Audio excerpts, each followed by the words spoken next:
दोस्तों,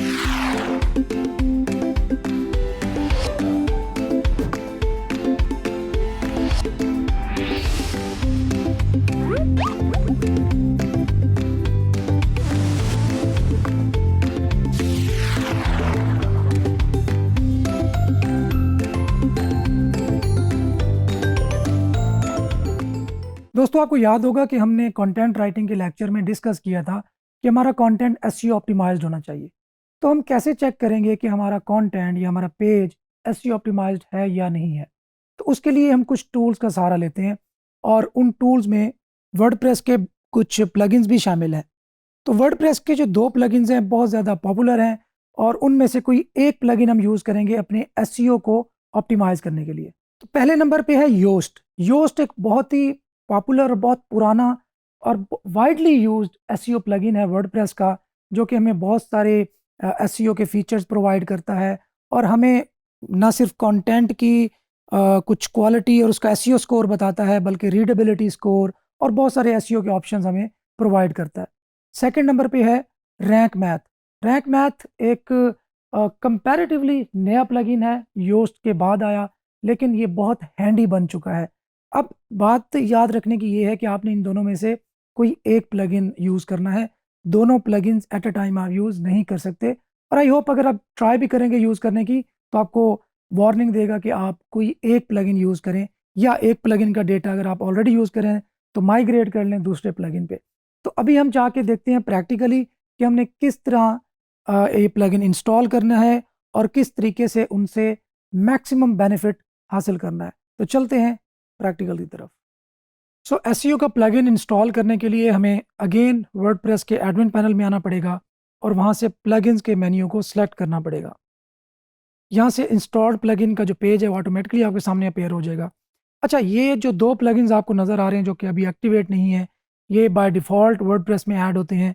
इसके अलावा हमने कैडेंस ब्लॉक्स एक प्लगइन किया अपने जो गुटेनबर्ग के ब्लॉक्स हैं उनको बढ़ाने के लिए, और साथ ही WP डमी कंटेंट जनरेटर आपने ये यूज़ नहीं करना मनी साइट पे। हमने जस्ट आपको समझाने के लिए, चूँकि इस पे प्रैक्टिकल करना था, तो ये प्लगइन इंस्टॉल किया। आपने अगर लाइव साइट है, आप मनी साइट पे डायरेक्टली काम कर रहे हैं, तो देन आपने कोई भी डमी कंटेंट ऐड नहीं करना। आप स्ट्रेट अवे अपना जो प्रॉपर कंटेंट है उसको ऐड करने से स्टार्ट लेंगे। सो ऐड न्यू पे जाएँ, ऐड न्यू प्लगइन पे, और यहाँ पे हमने लिखना है रैंक मैथ। आप दोनों में से कोई भी यूज़ कर सकते हैं, योस्ट भी यूज़ कर सकते हैं, रैंक मैथ भी यूज़ कर सकते हैं, लेकिन मैं रैंक मैथ ही यूज़ करने जा रहा हूँ। यहाँ पे मैं इंस्टॉल नाउ पे क्लिक करूँगा। इंस्टॉल नाउ पे क्लिक करने के बाद मैं एक्टिवेट करूँगा। सो प्लगइन एक्टिवेट करने के बाद मेरे सामने एक विज़ार्ड अपीयर हो गया। सो मैं कनेक्ट फ्री अकाउंट, अब अगर आपका अकाउंट कोई बना हुआ है तो आप कनेक्ट अकाउंट कर लेंगे। अगर आप अकाउंट कनेक्ट नहीं करना चाहते रैंक मैथ के साथ तो आप इसको स्किप भी कर सकते हैं। खैर, मैं इसमें लॉगिन कर लेता हूँ। आप जीमेल के साथ, अपने फेसबुक के साथ लॉगिन हो सकते हैं, आपको ईमेल से अलग से एक्टिवेशन की ज़रूरत नहीं है। सो प्लगइन मेरा एक्टिवेट हो गया और दोबारा स्क्रीन जो है विज़ार्ड की तरफ आ गई। सो यहाँ पे रैंक मैथ मुझे 2 ऑप्शन प्रोवाइड कर रहा है, एक है ईजी मोड और दूसरा है एडवांस्ड मोड। सो मैं इसके एडवांस्ड मोड को ही सिलेक्ट रखूँगा। Start wizard. यहाँ पे वो बताता है कि आपकी वेबसाइट के बारे में मुझे कुछ इन्फॉर्मेशन दो। आपकी my blog is a personal blog, blog news, personal portfolio, small business site, other personal site, other business website. तो आप इसको पर्सनल ब्लॉग भी रख सकते हैं अगर आप एफिलिएट बनाने जा रहे हैं, क्योंकि उस पे हमारी पर्सनल रिव्यू ही दे रहे होंगे। या इसको अगर आप अदर पर्सनल वेबसाइट, मतलब ये इतनी इंपॉर्टेंट चीज़ नहीं है, ये बहुत ज़्यादा आपके एसईओ को इफेक्ट नहीं करेगी। आप लोगो चूज़ कर सकते हैं, ऑलरेडी उसने फेच कर लिया हमारा जो लोगो अपलोड कर रखा है हमने। और इसी तरह से डिफ़ॉल्ट सोशल शेयर इमेज, अगर आपकी वेबसाइट कोई सोशल मीडिया पे शेयर करता है, फेसबुक पे, ट्विटर पे, तो वहाँ पे जो थंबनेल अपीयर होगा वो यहाँ से आप अपलोड कर सकते हैं। सो यहाँ पे सेव एंड कंटिन्यू पे क्लिक करते हैं। कनेक्ट गूगल सर्विसेज, तो ये एक बहुत इंपॉर्टेंट फीचर है रैंक मैथ का। ये आपको गूगल सर्विसेज से कनेक्शन की फैसिलिटी प्रोवाइड करता है। इसमें आप verify site ownership on Google search console in a single click. देखिए, गूगल सर्च कंसोल में हमने अपनी वेबसाइट ऐड करनी है, तो उसके लिए हमें वेरिफिकेशन करवानी होती है अपनी वेबसाइट की। तो रैंक मैथ से अगर हम गूगल से कनेक्ट कर लेंगे रैंक मैथ को, तो हमें जो सर्च कंसोल की वेरिफिकेशन है उसके लिए अलग से कोई एक्शन परफॉर्म नहीं करना पड़ेगा। Track page and keywords ranking with advanced analytics module, easily set up Google Analytics without using any other third party plugin, automatically submit sitemaps to the Google Search Console। so इतने ज़्यादा benefits दे रहा है हमें Google से connect करना, तो हम इसको कनेक्ट कर ही लेते हैं। कनेक्ट गूगल सर्विसेज, आप यहाँ से अपना जो गूगल अकाउंट है वो सिलेक्ट करेंगे। आप इन चारों ऑप्शंस को टिक कर सकते हैं, कंटिन्यू करेंगे। अच्छा, चारों ऑप्शन को मैंने टिक क्यों किया? क्योंकि मुझे रैंक मैथ पे ट्रस्ट है कि ये इस डेटा को या इस इन्फॉर्मेशन को स्पैम नहीं करेगा। सो सर्च कंसोल में मेरी कोई वेबसाइट अभी ऐड नहीं हुई, यहाँ से वो अपेयर नहीं हो रही, तो सेव एंड कंटिन्यू कर लेता हूँ फिलहाल के लिए। सो नेक्स्ट मैं जब अपनी वेबसाइट ऐड करूँगा तो मुझे दोबारा से वेरिफिकेशन की ज़रूरत नहीं पड़ेगी, कोई फाइल वगैरह अपलोड नहीं करनी पड़ेगी। अच्छा, नेक्स्ट है साइट मैप। साइट मैप एक बहुत इंपॉर्टेंट फीचर होता है आपकी वेबसाइट का। तो साइट मैप्स को आपने इनेबल रखना है। ये समझ लें कि आपकी वेबसाइट की जो ओवरऑल समरी होती है, links to all pages almost, वो आपके साइट मैप में आ जाते हैं। और अगर कोई बॉट आपके साइट मैप को विजिट कर ले तो वहाँ से वो आपके तमाम पेजेस तक एक्सेस कर सकता है। So include images, yes include images कर लें, पोस्ट पेजेस दोनों को इंक्लूड कर लो और कैटेगरीज को भी इंक्लूड कर लो। सेव एंड कंटिन्यू पे क्लिक करता हूँ। अच्छा, नेक्स्ट है एसईओ ट्वीक्स, मतलब थोड़ी बहुत हमें ऑप्टिमाइजेशन की ऑप्शन देता है कि आप अगर डिफरेंट फीचर्स को यूज़ करना चाहते हैं, ऑप्शंस को यूज़ करना चाहते हैं तो कर सकते हैं। पहला है no index empty category and tag archives. No index होता है कि हमारे इस पेज को इंडेक्स मत करो, गूगल अपने पास ना उठाए। वो कहते हैं कि जो ऐसी कैटेगरी जिसके अंदर कोई पोस्ट अभी तक ऐड नहीं हुई है वो एम्प्टी पड़ी है, और इसी तरह कोई टैग है जिसके अंदर कोई पोस्ट ऐड नहीं हुई, तो क्या मैं उसको नो इंडेक्स रखूं? तो ऑब्वियसली नो इंडेक्स ही रखें, क्योंकि उसके अंदर कोई कंटेंट तो ज़्यादा है नहीं, तो हम नहीं चाहेंगे कि गूगल उसको अपने पास सेव कर ले या इंडेक्स कर ले। नेक्स्ट ऑप्शन है नो फॉलो एक्सटर्नल लिंक्स। हमारी वेबसाइट पे किसी बैरूनी वेबसाइट का जो भी लिंक जा रहा होगा वो एक्सटर्नल लिंक कहलाता है, तो उसको नो फॉलो रखने का पूछ रहा है कि अगर आपकी वेबसाइट के तमाम पेजेस को नो फॉलो रखना है तो आप इस ऑप्शन को टिक कर दें। खैर, नो फॉलो तमाम एक्सटर्नल लिंक्स को नहीं करना चाहिए। अगर जिसको हमने करना होगा तो हम उसको मैनुअली नो फॉलो सेलेक्ट कर लेंगे। Open external links in new tab and window. अब इस पे भी ये बहुत कोई इतना इंपॉर्टेंट फीचर नहीं है, ये आपके यूज़र एक्सपीरियंस से रेलेवेंट तो है कि अगर आपका कोई एक्सटर्नल लिंक, जो कि मैंने भी बताया है आपको क्या होता है, उसको आप न्यू विंडो में ओपन करवाना चाहते हैं तो इसको टिक कर दें। तो इसको भी मैं ऑफ ही रखता हूँ। अगर मैं किसी लिंक को न्यू विंडो में ओपन करवाना होगा तो मैं मैनुअली उस लिंक के एट्रीब्यूट्स में जाके ये सेट कर सकता हूँ कि वो नए विंडो के अंदर ओपन हो। अगेन सेव एंड कंटिन्यू पे क्लिक करता हूँ। Okay, your site is ready now. अब जो बेसिक सेटिंग्स थी वो कंप्लीट हो चुकी हैं, साइट हमारी रेडी है रैंक मैथ के साथ काम करने के। और enable auto update of the plugin, आप इसको भी इनेबल कर लें तो आपका जो प्लगइन है वो ऑटोमेटिकली अपडेट हो जाया करेगा। और मैंने पहले बताया था कि अपने प्लगइन्स को, थीम्स को, अपने वर्डप्रेस को अप टू डेट रखना है। सेटअप एडवांस्ड ऑप्शंस, अब यहाँ से हम एक और स्टेप की तरफ मूव कर रहे हैं जो कि है advanced options. So role manager क्या है कि आपने डिफरेंट यूज़र्स बना रखे हैं अपनी वेबसाइट पर और आप नहीं चाहते कि हर यूज़र को एडमिन प्रिविलेजेस हों, तो यहाँ से आप रोल्स को मैनेज कर सकते हैं कि किस यूज़र को कितनी एक प्रिविलेजेस हासिल हों। खैर, अभी हमारा सिर्फ एक ही यूज़र है तो अभी हम इसको टच नहीं करते। आप सेव एंड कंटिन्यू पे क्लिक करते हैं। नेक्स्ट है 404 मॉनिटर। ये भी बहुत इंपॉर्टेंट फीचर है। समटाइम्स आपने एक पेज के अंदर अपनी ही वेबसाइट के दूसरे पेज का लिंक एम्बेड किया और पता चला कि आपने यूआरएल कोई मिसमैच आप पुट कर बैठे थे। अब वो आर्टिकल लाइव हो जाता है, गूगल उसको इंडेक्स कर लेता है, आपके सर्च कंसोल के अंदर एरर आ जाता है कि आपके 404 पेज है, और आप परेशान होते हैं कि मैंने तो कोई ऐसी चीज़ नहीं की जिससे कि 404 का जो एरर है वो अकर हो। तो समटाइम्स इस छोटी छोटी मसलों की वजह से आपको एरर्स का सामना करना पड़ सकता है, वार्निंग का सामना करना पड़ सकता है अपने गूगल सर्च कंसोल के अकाउंट में। सो 404 मॉनिटर को आप ऑन ही रखेंगे। इसी तरह रीडायरेक्शंस को भी आप ऑन रखें कि अगर हमें किसी किस्म की रीडायरेक्शंस की रिक्वायरमेंट है तो हम ये फीचर यूज़ कर सकें। सेव एंड कंटिन्यू पे क्लिक करता हूँ। ओके, नेक्स्ट है जी schema markup, another very useful option, another very useful feature of Rank Math. Schema type को आप इनेबल रखेंगे, schema type for post article ही रखेंगे आप। आर्टिकल टाइप क्या है जी, आपका ब्लॉग पोस्ट है, न्यूज़ आर्टिकल है या आर्टिकल है, आप आर्टिकल या ब्लॉग आर्टिकल आप सेट कर सकते हैं। स्कीमा टाइप फॉर पेजेस, अब पेजेस जो हैं वो आर्टिकल्स जो नॉर्मली नहीं होते, तो आप उनको मैनुअली वहाँ जाके सेटअप कर लेंगे, फिलहाल आप नन पे क्लिक कर सकते हैं। सो स्कीमा को हमने इन डेप्थ एक अलग लेक्चर में भी डिस्कस करना है, क्योंकि ये बहुत इंपॉर्टेंट चीज़ है। तो हमने इस विज़ार्ड को क्लोज कर दिया और ये स्क्रीन हमारे सामने अपीयर हो गई। अब आप देख सकते हैं कि 404 मॉनिटर ये इनेबल्ड है।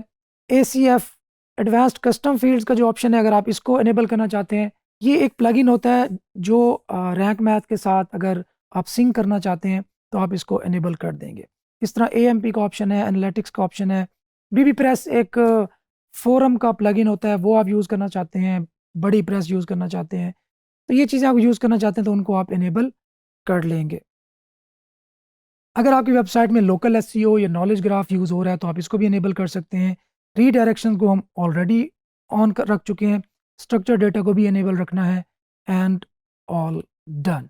सो यहाँ पे हमने बेसिक जो इंस्टॉलेशन थी रैंक मैथ की वो कंप्लीट कर ली है, और मज़ीद हम एनालिटिक्स को और इसके फर्दर जो मेन्यूज़ हैं उनको एक्सप्लोर करते हैं। सो यहाँ पे ओवरऑल ऑप्टिमाइजेशन, सर्च इंप्रेशन, अब ये आपके जो गूगल सर्च कंसोल है उससे कनेक्ट हो गया, वहाँ से डेटा फेच करके आपके सामने डिस्प्ले कर देगा, बहुत यूज़फुल चीज़ है। ट्रैक कीवर्ड परफॉर्मेंस, जो आपके टॉप परफॉर्मिंग कीवर्ड्स होते हैं आप उनको ट्रैक कर सकते हैं। अगेन ये वाला डेटा भी आपके सर्च कंसोल से कनेक्शन के बाद ही यहाँ पे डिस्प्ले होगा, और फ्री रैंक मैथ पे अवेलेबल नहीं है, इसके लिए पेड प्लगइन होना बहुत ज़रूरी है। सो कीवर्ड पोजीशंस, कौन सी कीवर्ड्स आपके टॉप 3 पोजीशंस पे हैं, कौन से 4 to 10 पोजीशन पे हैं, और कौन से टॉप 50 में आपकी ब्लॉग पोस्ट आती हैं, तो वो यहाँ पे आपके सामने अपीयर हो जाएगा। इसी तरह top 5 winning and losing post, कि कौन सी पोस्ट आपकी सर्च इंजन के अंदर अच्छा परफॉर्म कर रही थी और कौन सी अपनी परफॉर्मेंस लूज कर बैठी हैं, तो वो भी आपके सामने यहाँ पे अपीयर होगा। लेकिन उसके लिए आपको अपने रैंक मैथ को अपग्रेड करके पेड पे ले जाना पड़ेगा। हम अपने एनालिटिक्स के नेक्स्ट मेन्यू पे चलते हैं, साइट एनालिटिक्स। इसमें अगेन वही आपकी वेबसाइट की जो परफॉर्मेंस है और आपकी डिटेल्स हैं वो अपीयर हो रही होंगी। तो ये बहुत अच्छा आपके सामने एक समझ लें कि एक वन स्टॉप शॉप है, आपको डिफरेंट जगहों पे जाने की ज़रूरत नहीं है, यहीं पे ही रैंक मैथ आपको सारा डेटा डिस्प्ले करवा देगा। सो नेक्स्ट हम मूव करते हैं अपनी रैंक मैथ की जनरल सेटिंग्स की तरफ। अच्छा, इसमें पहला ऑप्शन है स्ट्रिप कैटेगरी बेस। आपको याद होगा कि जब हमने कैटेगरी बनाई थी और कैटेगरी को हम विज़िट करते हैं अपने वेबसाइट पर, तो domain.com लेट्स सपोज, अगर आपका .com में है, /कैटेगरी का नाम आता है, तो अगर उस दरमियान वाले कैटेगरी के वर्ड को स्ट्रिप करना चाहते हैं तो आप ये ऑप्शन इनेबल कर लेंगे, स्ट्रिप कैटेगरी बेस।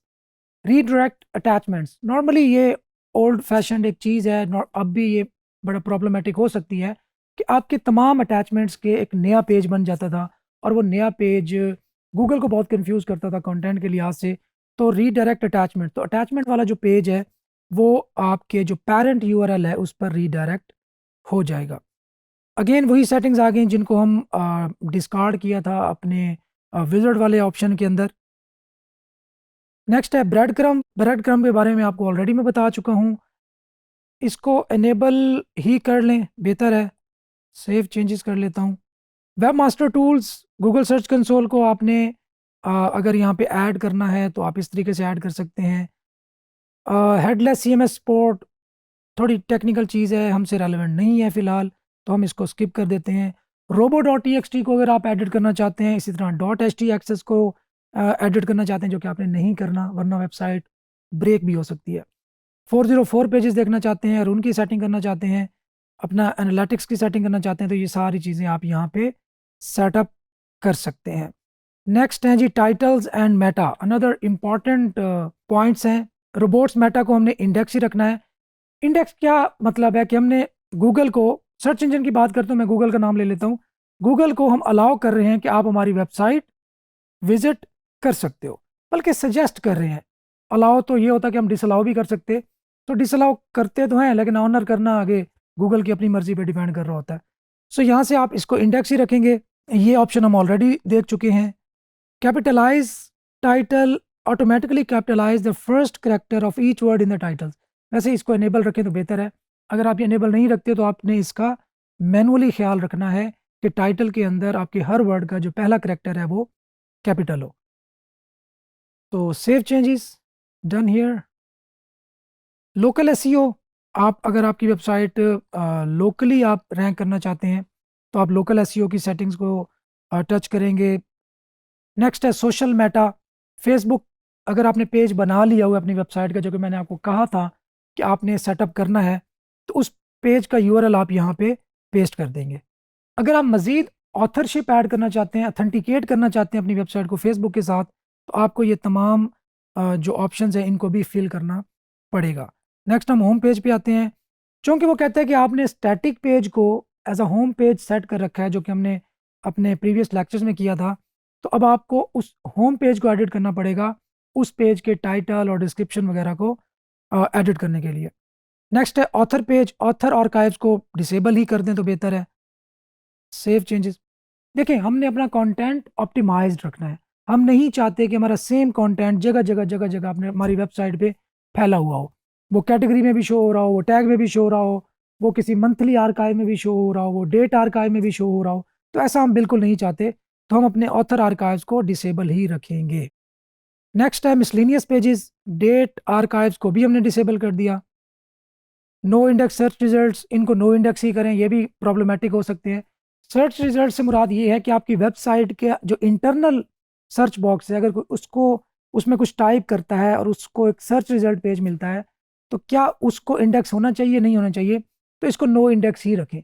क्योंकि ये एक बहुत बड़ा एक इशू भी क्रिएट कर सकता है। क्योंकि आपकी वेबसाइट पे किसी ने कोई ऐसी चीज़ सर्च की जो कि अलाउड नहीं थी या नहीं होनी चाहिए थी, या कोई ऑब्जेक्शनेबल कंटेंट सर्च कर लिया, तो वो एक नया पेज बना देगा, और वो पेज अगर गूगल ने इंडेक्स कर लिया तो वो उस पेज को आपकी वेबसाइट का पार्ट समझेगा। तो यहाँ से बहुत सारे इश्यूज रेज हो सकते हैं। तो बेहतर है कि आप सर्च रिजल्ट्स को या तो उस मसले का हल ढूंढ लें या इसको नो इंडेक्स ही रखें। No index paginated pages, yes. Let's suppose अगर आपके एक कैटेगरी के अंदर 20 आर्टिकल्स हैं और एक पेज पर 10 आर्टिकल्स शो हो रहे हैं, तो दो पेजेस बन जाएंगे। तो एक पेज को इंडेक्स कर लेगा, दूसरे पेज पे जाएगा गूगल, उसको भी इंडेक्स कर लेगा, जो कि डुप्लीकेट कंटेंट अगेन बार बार बार बार इंडेक्स होगा। तो हमने पेजिनेटेड पेजेस को नो इंडेक्स ही रखना है। नो इंडेक्स आर्काइव सब पेजेस, बिल्कुल ऐसे करना है जी, और सेव चेंजेस हम कर देते। सो नेक्स्ट चलते हैं पोस्ट की तरफ। अब यहाँ पे वो हमें ऑप्शन देता है कि आप अपने पोस्ट के टाइटल को कैसा दिखाना चाहते हो। वो कहते हैं कि टाइटल, आपके जो पोस्ट का टाइटल है वो आए, देन सेपरेटर आए, और देन आपकी वेबसाइट का साइट नेम आए। तो ये बिल्कुल ठीक है। एग्जाम्पल, आपका होम पेज डैश और माई ब्लॉग, जो हमारी वेबसाइट का टाइटल था, वो डिस्प्ले हो जाएगा। So that's fine. Single post की डिस्क्रिप्शन एक्सर्ट शो हो रही है, एक्सर्ट ही शो होनी चाहिए।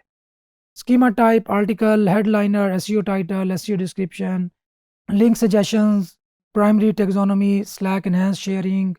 सो इन ऑप्शंस को आप एज इट इज़ रहने दें, क्योंकि ये बाय डिफ़ॉल्ट ही ठीक है। सो इसी सेम जिस तरह हमने पोस्ट के डेटा को ऑप्टिमाइज़ किया, इसी तरीके से हम पेजेस को करेंगे, इसी तरीके से हम अटैचमेंट्स को करेंगे, और सेम तरीके से हम कैटेगरीज की सेटिंग से पहुंचेंगे, और कैटेगरीज को भी हमने यहाँ से ऑप्टिमाइज़ करना है। सो कैटेगरी की टर्म, सेपरेटर और site name, term description, category की डिस्क्रिप्शन, कैटेगरी आर्काइव्स रोबोमेटा, और इसको भी हम एज इट इज़ रहने देंगे। नेक्स्ट है जी टैग्स की सेटिंग्स। ये भी ऑलमोस्ट सेम रहेगा। अच्छा, ये बड़ा इंपॉर्टेंट है कि क्या आपने टैग्स को नो इंडेक्स रखना है या इंडेक्स करवाना है। अच्छा, ये बड़ा डिबेटेबल एक बात है, इसको हम इंशाल्लाह किसी और लेक्चर में भी डिस्कस करेंगे। फिलहाल के लिए आप इसको नो इंडेक्स रखें। अगर आपकी बहुत बड़ी वेबसाइट नहीं है या आप टैग्स पे रिलाई नहीं कर रहे, तो आप इसको नो इंडेक्स ही रखेंगे, और देन आप सेव चेंजेस कर देंगे। नेक्स्ट है साइट मैप की सेटिंग्स। लिंक्स पर साइट मैप 200 साइट मैप आपका छोटा होना चाहिए। अगर लेंथी हो रहा है तो आपको उसको पार्ट्स में डिवाइड करना चाहिए, और यही काम रैंक मैथ कर रहा है। लिंक्स पर साइट मैप 200, इमेजेस भी साइट मैप के अंदर ऐड करो, इंक्लूड फीचर इमेज बिल्कुल ऐड करो जी। Ping search engine, ping search engine क्या है कि जब भी आपका साइट मैप अपडेट हो तो ऑटोमेटिकली गूगल को बता दे कि भाई कोई नई अपडेट आई है, और उसको आप इंडेक्स कर लो प्लीज़। और नेक्स्ट चलते हैं पोस्ट। पोस्ट को इंक्लूड करना है, पेजेस को, अटैचमेंट्स को हम नहीं छेड़ रहे, कैटेगरीज को करना है, और टैग्स को हमने नहीं करना क्योंकि टैग्स पे हम रिलाई नहीं कर रहे। सो नेक्स्ट ऑप्शन की तरफ चलते हैं जो कि इक्वली इंपॉर्टेंट है, लेकिन ये सिर्फ बिंग के लिए है, बिंग सर्च इंजन के लिए, इंस्टेंट इंडेक्सिंग। सो यहाँ पे आपके जितने भी आर्टिकल्स पोस्ट हो चुके हैं वो लिस्ट डाउन हो जाएंगे, आपने सिंपली उनको सबमिट यूआरएल्स करना है और वो बिंग के सर्च इंजन को सबमिट हो जाएंगे। उसके लिए आपको एक एपीआई की ज़रूरत पड़ेगी, और वो आप यहाँ पे ऐड करके यहाँ से बेनिफिट हासिल कर सकते हैं। सो नेक्स्ट है 404 मॉनिटर। इसकी सेटिंग्स हम ऑलरेडी कर चुके हैं।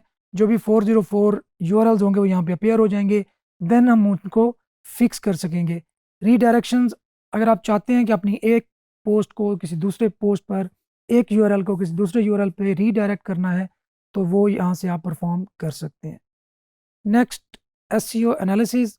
आप साइट वाइड एसईओ एनालिसिस कर सकते हैं कि आपकी वेबसाइट के अंदर क्या क्या पोटेंशियली इश्यूज हो सकते हैं, और देन आप उनको वन बाय वन फिक्स भी करेंगे। नेक्स्ट है स्टेटस एंड टूल्स, और ये हमारा जो रैंक मैथ की सेटिंग्स थी बेसिक, वो कंप्लीट हुई। आपने इसको एज इट इज़ ही करना है जैसे मैंने किया, तो आपके जो बेसिक रैंक मैथ की सेटिंग्स है वो कंप्लीट हो जाएंगी। अगर आप इसकी जगह पे योस्ट यूज़ करना चाहते हैं तो यू कैन, नो वरीज। इन दोनों में से लेकिन एक प्लगइन यूज़ करना है। Thank you.